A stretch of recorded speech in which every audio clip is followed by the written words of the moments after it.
ఇల్లు కట్టారు, తాళాలు వేయించారు, కానీ ఉండే పరిస్థితులు మాత్రం అక్కడ కల్పించలేదు.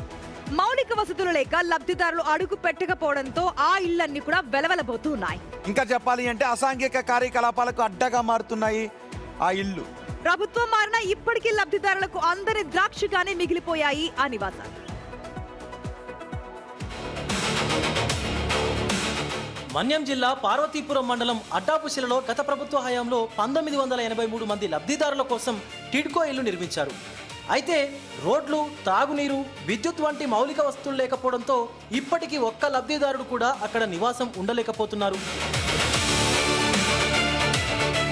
ఇళ్ల కోసం 25,000 నుంచి 50,000 వరకు చెల్లించినా ఇల్లు అందలేదని లబ్ధిదారులు వాపోతున్నారు.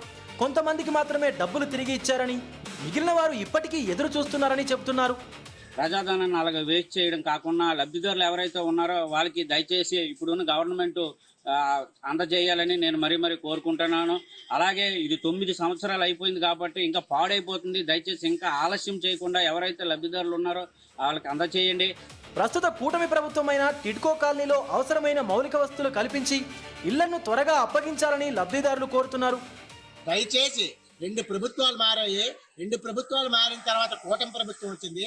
కూటమి ప్రభుత్వం దీన్ని దృష్టిలో పెట్టుకుని ఎవరు డబ్బులు వాళ్ళకి చెల్లించి టిడ్కో ఇల్లు అన్ని కూడా ఇచ్చి, అలాగే డబ్బులు చెల్లించిన వాళ్ళందరికీ కూడా ఇల్లు స్థలాలు ఇవ్వాలని కోరుతాను. మరో 2 నెలల్లో అన్ని వస్తువులు పూర్తి చేసి ఇళ్లను అందజేస్తామని అధికారులు చెబుతున్నారు. ఈసారైనా ఇళ్లకు ప్రాణం పోసి లబ్ధిదారుల కల నెరవేరుతుందా అన్నదే పాయింట్.